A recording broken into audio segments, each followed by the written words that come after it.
అందరికీ నమస్కారం అండి. నేను డాక్టర్ విద్యాసాగర్ని మాట్లాడుతున్నాను ఇండియా నుంచి. కాశ్మీర్లో పెహల్గాం వ్యాలీలో మనకి 26 మంది టూరిస్ట్ మీద అటాక్ జరిగిన విషయం మీ అందరికీ తెలిసిందే. మీకు ఒక చిన్న కరెక్షన్ చేద్దామని చెప్పేసి ఈరోజు చిన్న వీడియో చేయడం జరుగుతుందండి. విషయం ఏంటంటే చనిపోయింది 25+1 అండి. 25 ఇండియన్ నేషనల్స్ అయితే ఒక్కడు నేపాలీ నేషనల్ అనమాట. ఆ ఒక్కడి పేరే సుదీప్ నియోపాని. సుదీప్ నియోపాని ఒరిజినల్ ప్లేస్ వచ్చేసి బుట్వల్ అండి.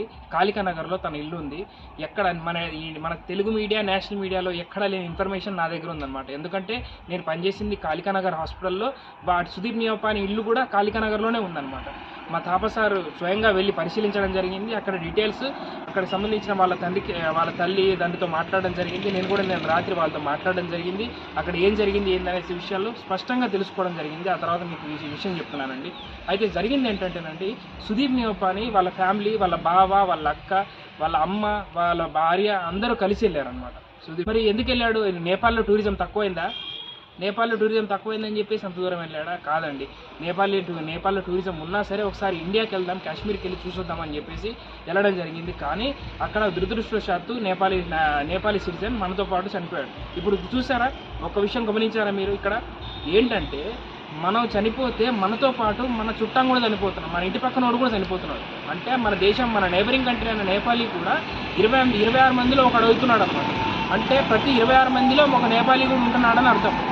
సో మీరు ఇక మీద ఈ ఇన్సిడెంట్ కాదండి, ఇన్సిడెంట్తో పాటు గతంలో జరిగిన ఫిబ్రవరి 12 ప్రాకృతి అనే ఒక అమ్మాయి చనిపోయిందండి. ప్రాకృతి అనే అమ్మాయి చనిపోయింది. KIT university, Odisha, Bhubaneswar. ఎందుకు చనిపోయిందని అంటే సూసైడ్ చేసుకొని చనిపోయిందండి. స్టూడెంట్స్ అందరూ ఏదో ఒక రూపంలో ఎక్కడో ఒక దగ్గర చనిపోతూనే ఉంటారు. కానీ ప్రాకృతి చనిపోతేనే ఎందుకు సీరియస్ ఇష్యూ అయిందంటే, ప్రాకృతి చనిపోవడంతో పాటు అక్కడ యూనివర్సిటీ నెగ్లెక్ట్ చేసిందండి నేపాలీ సిటిజన్ని. ఎందుకు నెగ్లెక్ట్ చేసిందంటే, అక్కడ ఇద్దరు డైరెక్టర్స్ ఏం చెప్పారంటే, మీ దేశపు GDP అంత లేదు మా కాలేజ్ ఫీజు, మా కాలేజ్ బడ్జెట్ అని చెప్పేసి వాళ్ళని పొడిచేసరికి ఇమ్మీడియట్గా prime minister office of Nepal ఇద్దరు డిప్లొమాట్స్ని ఇనిషియేట్ చేసి నేపాల్ నుంచి మన భువనేశ్వర్కి పంపించి ఈ ఇష్యూ సాల్వ్ అవుట్ చేసింది. మీకు విషయం తెలుసా, నేషనల్ హ్యూమన్ రైట్స్ కమిషన్ కూడా ఇందులో ఇన్వాల్వ్ అయింది. హైకోర్ట్ ఆఫ్ ఒడిశా కూడా ఇందులో ఇన్వాల్వ్ అయింది. ప్రతి ఒక్కరు ఇన్వాల్వ్ అయ్యారు. ఇష్యూ అంత పెద్దగా చేశారు. ఎందుకు ఇష్యూ చేశారు తెలుసా?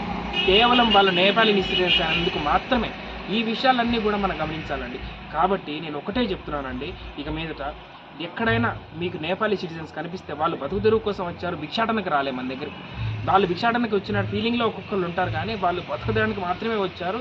పని చేసుకొని వాడు వెళ్తాడు, కుదిరితే ఇక్కడ ఉంటాడు, లేకపోతే లేదు. కానీ మీకు విషయం తెలుసా, హైదరాబాద్లో 70,000 మంది నేపాలీ సిటిజన్స్ ఉన్నారు. బ్యాక్ అండ్ రెస్టారెంట్స్ అన్నీ నడిచేది నేపాలీ చెఫ్స్తోనే. ఫాస్ట్ ఫుడ్ చైన్స్ ఉన్నాయి కదా హైదరాబాద్లో, నేపాలీ నూడిల్స్ అమ్ముతూ ఉంటారు, చైనీస్ నూడిల్స్, మోమో సెంటర్స్, ఇవన్నీ నడిపేది నేపాలీలేనండి. కానీ ఓనర్స్ మాత్రమే హైదరాబాదీస్ ఉంటారు. కొంతమంది మార్వాడీలతో పనిచేస్తారు, కొంతమంది నార్త్ ఇండియన్స్ కూడా కలిపి పనిచేస్తారు అన్నమాట. సో నేనేం చెప్పదలుచుకున్నానంటే, మీరందరూ కూడా వీలైతే నేపాలీలని గౌరవించండి, లేకపోతే వాళ్ళని ఇగ్నోర్ చేయండి. కానీ మన తెలుగు వాళ్ళకి చాలా గొప్ప పేరు ఉంది. నేపాలీలు మన తెలుగు వాళ్ళన్నా, మన సౌత్ ఇండియన్స్ అంటే కూడా చాలా గొప్ప పేరు వహిస్తారు. కానీ ఇంతవరకు కూడా ఈ కంప్లైంట్స్ అన్నీనండి నార్త్ ఇండియాలోనే జరిగాయి, సౌత్ ఇండియాలో అయితే ఇంతవరకు జరగలేదు.